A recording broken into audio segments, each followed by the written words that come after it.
Okay, very good. Good evening, ladies and gentlemen. My name is Al Evangelista, the Borough's Emergency Management Coordinator. And this evening I would like to have about 30 minutes of your time to review some very important facts that you should know on how to help keep you and your family safe in the event of an emergency. This program is being recorded for those that can't be with us right now, and it will be shown on the Borough website as well as on Channel 77.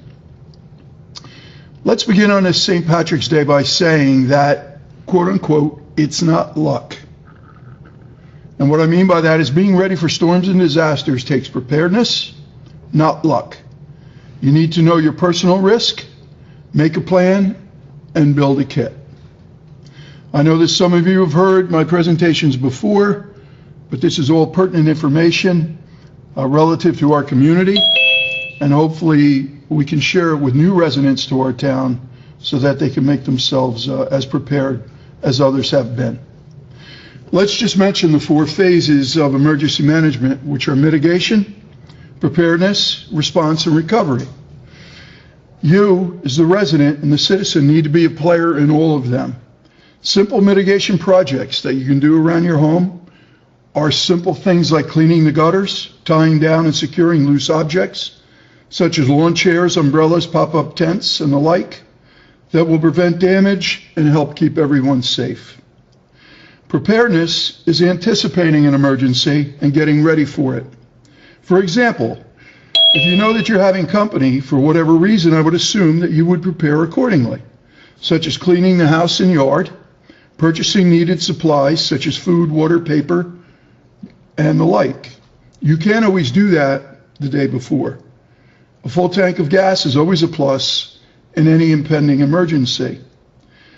The response phase is really for our first responders. However, many of them are affected themselves because they do live in the affected areas.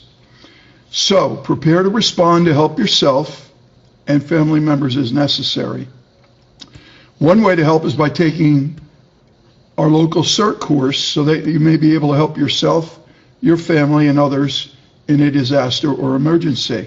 We'll talk about CERT a little bit later. And lastly is the recovery process, which may be and usually is long and arduous. It will entail taking pictures of all of your damaged items and property for documentation for insurance purposes.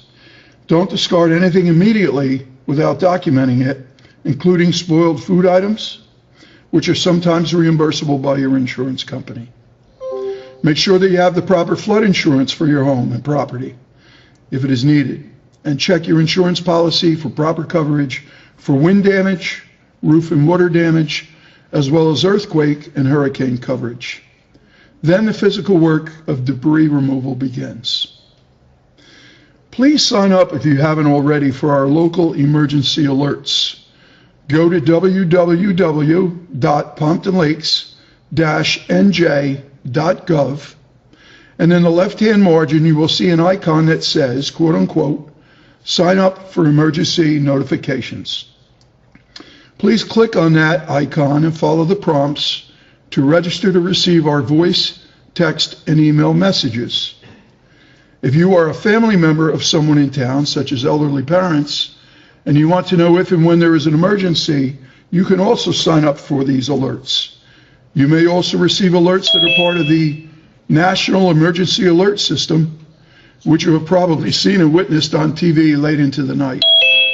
That test on radio, TV, and cell phones sends an alert tone out with a corresponding message. The problem with that is that all of those alerts are not always local to our community. So please sign up for our local reverse notification system under the Civic Ready Borough website, and you'll be good to go. The last method, besides TV and radio stations, is the Noaa weather radio. The radio is programmed to receive a signal, which then broadcasts emergency messages for our National Weather Service area. All of our borough schools and borough buildings have Noaa weather radios as part of our Storm Ready designation. They can be purchased just about in any store, big box store or hardware store. If you cannot access or operate a computer or smartphone, and you wish to register for our emergency notification system, please call 973-835-4906 Monday through Friday during business hours, and provide your name, address, and phone number so that we may enter it for you. You can also call our Borough Clerk's office at 973-835-0143 and press number 6. Speak to the clerk, she'll take your information, and we'll enter it into the system for you. The reason we ask for your address is our system is sophisticated to the point where we can just notify maybe a 4-block area, an 8-block area, the south end of town, the north end of town. So it's very important that we catch your address into that cache of names and addresses so that we can send the proper and appropriate messages to your home. If you have any questions, please reach out to us here at the Borough Hall. We'd be happy to answer them. The next part of our program is the what if part. We kind of like toyed around with a name to call tonight's presentation, and what we're going to call it and refer to it as is what if. What if various things happen and you have no knowledge of what to do? And that's what we're hoping to educate you on tonight. And either that or to pique your interest so that you can do some research on your own via the website. The first thing that happens when there is an impending disaster or emergency is that the cell sites are overloaded and calls may not be able to be made. Expect that. It happens almost every time there's a disaster or an emergency. They may also not operate due to a variety of other reasons. Many cell and landline phones today operate using the infamous internet. I think we all know how reliable that can be in a storm or disaster. Downed internet lines also affect computer operation as well, so be prepared to communicate in other ways. Computers and the internet also rely on electricity to operate. In the storm we had this past summer, when our town was without electric for 4 days, many people could not access either their phones, computers, or any other electronic devices that they might have had.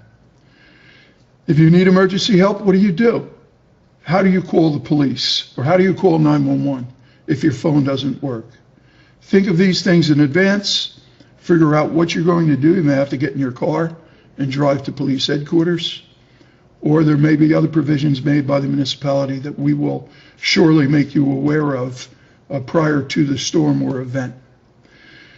If it happens, as a matter of fact, right now, there's no way that we can notify you at all because our systems utilize the same infrastructure that you do to operate your systems.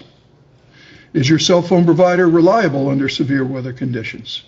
Or does it not work every time there's a decent storm of some type? Come up with a plan, educate your family members about it, and then follow it when it's needed. Otherwise, we recommend that you prepare to hunker down until the worst of the event is over, unless you are ordered to evacuate, and have the necessities available in your home to sustain you and your family for that period of time that you are there. Evacuation from a designated disaster area such as a flood, remember, it's not a request or a recommendation, but it's actually the law. Okay, it is actually an order to do so. Many people think they can stay if they want to or come and go as they want if there is a disaster in their particular area. Past experience has shown us that it doesn't happen that way. Our rescue personnel, for example, are just there for that purpose, rescue. They are not a taxi service to shuttle you or your family to and from your home. First of all, animals are not allowed in rescue boats, and we do not place boats on the water after dark or during high-flow water events. Evacuation orders and flood lines are covered by state law and by the borough ordinance, with the reason being to keep people out of harm's way and to keep unauthorized people out of the area where your home is. Whenever an order to evacuate is issued, there will be an open local or out-of-town shelter to accept you. So before we ask you to evacuate, we want to make sure that we have a place where we can send you. That place may not be in our town, depending on the type of disaster. If our whole town is affected, for example, by a disaster on Interstate 287, an overturned tanker, a vapor plume coming in our direction requiring evacuation, we may have to send you out of town to one of their shelters, okay, to find a place to stay until the incident can be dealt with. So just be aware of that and ready for that type of thing. Our local shelters are the Carnival Center on Lenox Ave, across from the police station, the Lakeside School, and the Pompton Lakes High School if needed. We take them in that order. We will let you know what shelters are open and receiving people. And just remember that no pets are allowed at any shelter. So please make those arrangements in advance for your pets. If you know there's a nor'easter coming up the coast, and the likelihood is we may be evacuated from our homes, make sure that you make prior advance arrangements to house your pets. Our CERT team operates our shelter. They do an excellent job at it, and they make sure that everybody that comes and goes registers. Any medications that are brought in are properly secured in a lockbox, only to be obtained and retrieved by the person that is using them. So there are a lot of rules that we have, if you will, at our shelter that are all there to make your stay as enjoyable as possible, but at the same time as efficient and safely as possible. You can track the level of our local rivers. A lot of people do not know this, okay, by accessing the borough website and looking under two categories. You're either going to look under government, the heading of government, or the heading of community. If you scroll down under government, you will see emergency management, and continue to scroll and you will see the river level gauges. Click on that and it will show you 4 rivers that affect flooding in Pompton Lakes. If you go under the flood advisory boards heading, same thing, scroll down, click on the river gauges, you will see the same 3 exact river gauges. One is for the waterways, well, they're all for the waterways that affect our town, but one is for the Pequannock River on the west side of our town, between Riverdale and us. The other is for the Ramapo River on the east side, where Pompton Lake, it feeds into Pompton Lake and then continues over the dam. And then the Wanacue River, which comes right down the center of our borough, just behind the stores on Wanacue Avenue. So right now, this week, the Wanacue Reservoir is at 96.7% full. That was as of this past Monday. And it's 1 1/4 feet below the spillway. So it wouldn't take much of any type of storm to fill that reservoir up as well. All the rivers are higher than normal from recent snowmelt here, and particularly upstate, and the potential for increasing river levels and minor flooding exists, depending on local rainfall amounts in the ensuing weeks. Now, when we talk about minor flooding in Pompton Lakes, we're talking about street flooding, which is not a very damaging type of situation to your homes, but it is an inconvenience, that's for sure. And then if you look at those flood gauges, you'll see that there's minor flooding, there's moderate flooding, there's severe flooding, and so forth. And it will actually show you the level of the river in real time. So continue to visit that site as much as you want, and you will have the same information that we're getting in emergency management as to the height of our rivers. As the situation warrants, you will be notified of any preparedness actions necessary on your part, depending on local weather conditions.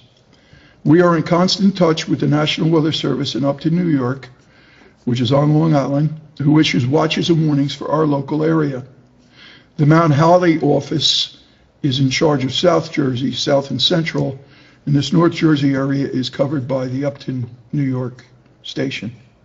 Please make sure that you and your family, friends, and neighbors are receiving our civic-ready voice alerts, texts, and emails. Now, if the system is down, we will go out with sound vehicles to your neighborhoods, loudspeakers, and our CERT team has even as much as gone door to door to make notifications to people about impending events or river flooding that we may be experiencing or about to experience. So we will definitely get the word to you somehow if the infrastructure is down for our routine equipment that we use. All right, the period, just as a reminder, from June 1st to November 30th is tropical storm and hurricane season in New Jersey. You will begin to see that a lot on the weather stations as we get closer to June 1st. We do get advance warning on all of these storms via our local radio, TV, and social media outlets, as well as directly from the National Weather Service and the New Jersey Office of Emergency Management. Be sure to stay tuned to your favorite channel for up-to-date information on the various storms. As you may know, New Jersey had a very busy tropical storm season last year. Make sure that you're prepared in advance with emergency generators, the fuel that's necessary to run those generators, and your vehicles and other necessities as needed. Many people resorted to solar chargers for their cell phones and their iPads and their laptops, which is a nice accessory to have. So if you didn't get to buy it last year, you may want to do it in preparation for hurricane season this year. Let's talk about tornadoes for a minute. Most, if not all, tornadoes are imminent. If you watch the weather channels, especially out west, you will see that tornadoes come up without warning. In most cases, we'll get adequate notice, advance notice about the storm, but hurricanes or thunderstorms spurn tornadoes. So it's very difficult to know that any one particular thunderstorm, unless it's a violent thunderstorm, is going to result in hail, which then may result in a possible tornado. New Jersey has seen an increase of local tornadoes in our state from past years, and it's just something that we need to prepare for in the event that it were to occur here. So research that on the internet. You can go to ready.gov/tornadoes, and you can read about what is prescribed as emergency actions for a situation like that. We also provide emergency handbooks and refrigerator magnets with information here at the Borough Hall. We will have them available for you at the table in the lobby. So please stop in and pick up an emergency handbook, which speaks of all types of different weather events and disasters. And it gives you great tips on what to do. And you should share that as well with your family members. CERT, C-E-R-T, stands for Community Emergency Response Team. It was formed nationally to supplement local first responders during disasters. During a disaster, as you can imagine, in Pompton Lakes, 3-square-mile town with 11,000 residents, our emergency services can be very quickly overwhelmed by emergency service calls for people that need help. And in most communities, this is the same situation. In a lot of cases, some first responders never even get to respond to an area due to debris down, trees blocking roadways, electrical wires arcing, et cetera, et cetera. So be as prepared as you can in your own home and in your own person by educating yourself as far as what to do during these situations. This nationwide effort to form CERT teams started way back in the early 1990s. And it started in Los Angeles County in California because of earthquakes. We started our local team in 2006, and it is going very strong with 60 members. We'd love to have you as a member as well. While we have trained over 120 citizens, about only half have voluntarily opted to stay on as active members of our team. The CERT program is all about neighbors helping neighbors. So if first responders can't get to your address to help, perhaps a neighbor can help you, or you can help another neighbor, especially if they're elderly or infirm. And we can get people help immediately with minimal training and get things accomplished. All right, our CERT team members have a go bag with tools and other emergency items to automatically deploy to assist people within their own neighborhoods. In a case of an imminent storm or disaster, or something as wild as a plane crash, God forbid, they're going to automatically deploy within their own neighborhoods and areas to start helping people. We're not going to ask them to wait until we notify the CERT team. That's the whole purpose of CERT. There are times that we do call them up and we assemble them and we get them ready to go to assist at certain areas of town that might need help. So again, remember, it's all about neighbors helping neighbors. They will be easily identified with green CERT vests, hard hats, and ID cards. The benefits from our CERT team since its inception have been many. They have provided assistance at community events such as Pompton Day. They provide games and recruit members at National Night Out. And they served most recently and are still serving at various vaccination sites, including the one in Wayne. The CERT program offers 20 hours of training to educate oneself on what to do in an emergency. And then there's a graduation certificate that we award to the participant. It's just great information for you to know and share and utilize within your own home and family. We, as a team, continue to educate at our monthly meetings. If they decide to attend, we bring in all kinds of speakers, Public Service Electric Gas, Jersey Central Power and Light, to just inform us about the dangers of what we're dealing with out there, especially as a CERT team.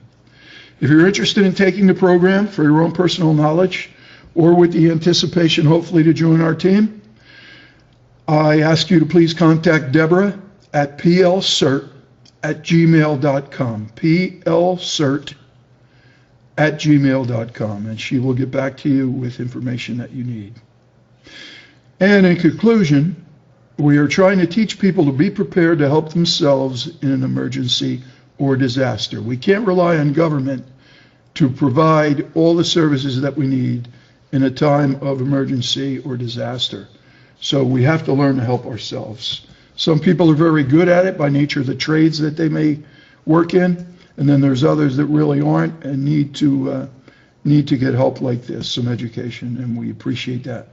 So thank you for joining us this evening on Zoom and listening to some very important information. I do hope that you found it informative, and here's hoping you never have to use it. Thank you very much, and have a great night. If anyone out there has any questions, we'd be happy to entertain questions at this point. Thank you. Hey, Al, it's Mayor Sarah. I just wanted to thank you for doing this, and this is something that we have to do every year, and hopefully we never have to use it from year to year, but it's good information that all residents should have with them. We have to remember to stay calm during a flood event, let the people that are in charge know what they're doing, get to you, and everyone will be listened to during a flood. Calling the police department or OEM or fire over and over again, everybody's in the same boat as you, no pun intended, and we'll get to everybody as soon as we can. So we thank you again for putting this on, and hopefully we got some good information to the residents. You're welcome. I hope so as well, and I hope you don't mind me sitting in your seat for this presentation. That's fine. It's my wife's birthday. Okay, happy birthday to her. Anyone else out there that would like to ask a question? Al, it's Pat. Hello, Pat. Thanks for doing this. Thanks for doing this. You're welcome. My pleasure. And I hope it helps people out there. Well, it does help. It really does. Very good. Being prepared is the best thing we can do. Absolutely. Especially this year. It's the only thing we can do. You're right. And this year is going to be very interesting. We have to keep our eye on things this year. Absolutely. Yep. Great stuff. Yeah. Thanks, Al. You're welcome. Anyone else? Hi, Al. It's Eric DeLine. Can you talk a little bit maybe about what are some of the top things that you've noticed that people fail to plan for in times of an emergency? Yes. And basically it comes down to we're so busy in our private lives, everyone is so busy in our private lives, right, that we never take time to check those important things. For example, I know as a matter of fact, during that electrical outage we had over the summer, the 4 days that we were down, I'll give you the perfect example. Many of the trees that came down, if not all of them, were on private property. Now the borough has an excellent shade tree commission, as we all know, and they go around checking for trees that don't look healthy. Maybe they're in need of observation by a arborist or someone that knows what they're looking at. And then perhaps that tree needs to be mitigated to the point of either pruned or removed. A perfect example, I'll use my own house. I had 2 pines, one on each side of my home, and I hope everyone knows that the worst tree you can have around your house, since it has a very shallow root system, and they're not good in wind. And I also learned that the more you trim them on the bottom, they grow taller, which just makes their, their sail, if you will, that much greater for wind to catch, to bring that tree down. We had a lot of trees that were hollow, and I'm sure there may be many residents out there right now that have similar trees that they don't realize are hollow. And the tree looks fine on a good day, but then when we realize those 50 and 60 mile an hour wind gusts, then we know the tree is down and we have electrical wires with it. Don't forget, when we get wind gusts, that's the worst thing that can happen to tree branches, because we get movement forward and backward. And we're actually like rocking the tree or rocking the branch, which is increasing the leverage on that tree. And that's when it's going to fail. Again, if it's on your private property, get somebody to look at it. And you'd never want that to come through your roof. And we had 1 or 2 incidents where a tree came down on the roof, but fortunately, because of its size, did not penetrate the roof. So I would advise our residents to look through around their yards and make sure that they're checking their trees. Number 2, everybody had to run for fuel. Okay, we heard that from the guys at the service stations. Everybody, we saw the lines, as a matter of fact. And it's good to top off, but I know that in many cases, people had no fuel at all. So if you have a generator in your garage, I think we all know it's useless without fuel. And don't use regular gasoline.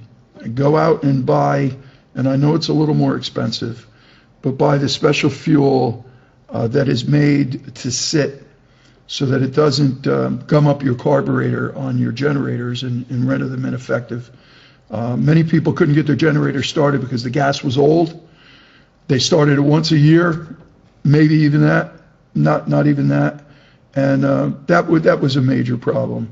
And it's a shame because the generator is brand new and it won't start. And that's frustrating to residents. So if you don't exercise them, and how can you? And who thinks about it? You park it in the garage or put it in the shed, and you don't use it until the next event. So they do make a fuel you can put in that will keep that gas from gumming up and gumming your carburetor. And the best thing to do is run it out of fuel completely. That's the best thing to do, so that there's no fuel in there. And then prior to using it, you fill it up a little bit with fuel, start it up, and you're all set to go. Obviously we saw the run on the stores. A lot of that was contributed to the pandemic, but again, you want to have some foodstuffs on hand and water for at least 3 days for your family, because by that time, communities would have an opportunity to bring in, water trucks and so forth. Let's talk about water for a minute. I'd like our residents to know this. Our MUA is an excellent utility. They do a terrific job down there. And when I say that, I don't only mean providing water and sewer services. I mean preparing for an unfortunate event, like a water main break or a storm or a flood or anything of that nature. As long as our water lines are pressurized, our water is going to be good and safe to drink. When and if we have a boil water advisory, the MUA is going to let me know immediately, and we'll put out a reverse notification. And if that system is down, we'll go door to door. We'll go out with sound trucks. But they can also utilize our system, and they do use our Civic Ready notification system. They're trained in how to use it, and they can go on and put out a emergency message in a heartbeat just to get the word out there. But unless there's a boil water advisory because there's been a breach in the piping, the water is safe to drink. Now, if you're in doubt, and I told a lot of residents this, over the years, if you're in doubt, boil your water. You only have to boil it for drinking. You don't have to boil it for washing and things of that nature. But if you're going to be drinking it, boil it if you're not sure or you don't trust the system. And you can't be hurt by that, that's for sure. So we've taken care of electricity. We've spoken about that. Never touch down wires, never try to move them, never go near them, stay 100 feet away minimally from a down power line. And we talked about our water system. Now, what I did want to say, too, on the water issue was that we can actually dispense water to residents right at the well houses in our town. All right, our town is served by 3 wells, and we could actually have people respond to a well with containers and fill their containers at the well site. That's how far we can go to make sure that we get that to our local residents. So it's important to know that. We don't have to bring in water trucks, water tankers for potable water, although we might do that. The bottom line is we could dispense right from our well sites.